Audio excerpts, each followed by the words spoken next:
Mazuma TV back in the building, man. What's going on, y'all? Shout out to Mazuma Nation. Shout out to the Mazuma Mob. We in the building as always, man. I hope everybody's having a blessed, beautiful, positive, productive day. Back at y'all with my second video of the day, man. Feeling extremely blessed. On the road to 2K, man.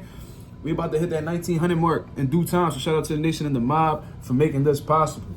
All right, y'all. Let's talk about my boy, y'all boy. You know what I'm saying? David Benavidez, man, the Mexican monster, a.k.a. Bandera Roja, man. He just did an interview with Cigar Talk, man. Shout out to Nazi from Cigar Talk for conducting this interview, man. It was an extremely entertaining interview, in my opinion, man. Real fluid, you know what I mean? Just great conversation. At points in time, I was forgetting that it was an interview. It just felt like it was two homies just chopping it up, you know, just strolling down memory lane or whatever, man. So if y'all haven't checked out the interview, man, go check it out. You know what I mean? I didn't really particularly learn anything new.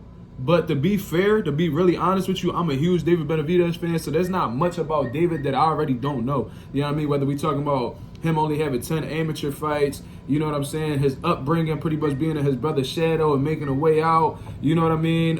Just everything, you know what I mean? I pretty much know everything that was going on. But what I want to touch on in this video was a certain segment where he was talking about, you know, the light heavyweight division and how he feels he will fare against, you know, the champions. Artur Beterbiev and Dmitry Bivol, which will be, they will be fighting each other June 1st for light heavyweight supremacy. Now, David Benavidez and Dmitry Bivol have a history. You know, they've sparred several times in the past. I believe that it had taken place out in California from what David Benavidez has recollected in prior interviews. And he's made it clear that he definitely held his own against Dmitry Bivol. Not only that, he felt like he dominated the sparring session against Dmitry Bivol. And from what I heard in prior conversations, he says that Dmitry Bivol has a great 1-2, but besides that, he was pretty easy to figure out. Now, when I overlook Dmitry Bivol's like style and stuff like that, I pretty much agree with that. Yeah, I mean, he understands range real well. He has great accuracy. Definitely, the 1-2 is definitely precise. You know what I mean? But besides that, it's not really too many wrinkles in his game that Dmitry Bivol has that's that crazy, you know, that stands out too much. He understands range real well. He has good footwork and things of that nature. You know what I mean? He has some great wins on his resume. Canelo Alvarez, Gilberto Ramirez, Joe Smith Jr. He definitely has a solid resume. So you definitely got to come correct when you talk about Dmitry Bivol. But in terms of what's in his arsenal, he doesn't have too much. You know what I mean? Too much in comparison to some other well-rounded fighters that's currently in the sport of boxing. Now, what I really want to touch on is how the way David Benavidez was acting when he was being asked these questions, man. You could just feel the confidence in David Benavidez when he speaks about them sparring sessions with Dmitry Bivol. You know what I mean? He said that based off of the prior sparring sessions that he's had with Dmitry Bivol, not only is he confident in beating Dmitry Bivol, but he's confident in knocking him out. You know what I'm saying? And now this is somebody from super middleweight who hasn't even fought at an elite level at 175 yet. So for this man to have this type of confidence, it must have been a pretty good sparring session. You know what I mean? It must have definitely went in his favor, and he must have definitely dominated just based off of how the way he's talking. You know what I mean? Because, he's had a lot to say about his sparring sessions with Triple G.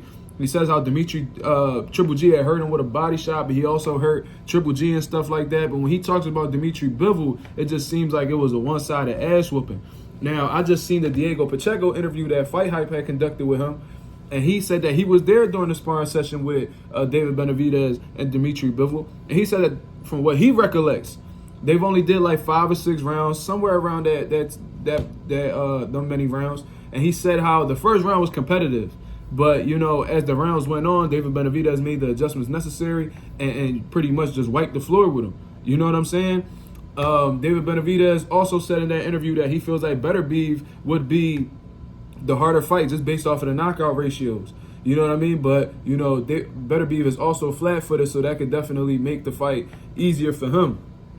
So that's pretty much what he was saying, man. So not only does he believe that he could stop Dmitry Bivol, but he feels like Dmitry Bivol will be less of a difficult fight than Artur Beterbiev. So you could just pick up on the little things that he's saying, and you could just tell that, you know, things definitely went in his favor in those sparring sessions with Dmitry Bivol. Now, I am understanding. I've been in the boxing game many years. I do know that sparring and actual fights is 2 totally different situations. You know what I mean? 2 different scenarios. You're going from 16 to 8-ounce gloves, 16 to 18-ounce gloves to, you know, 10-ounce gloves. You know what I mean?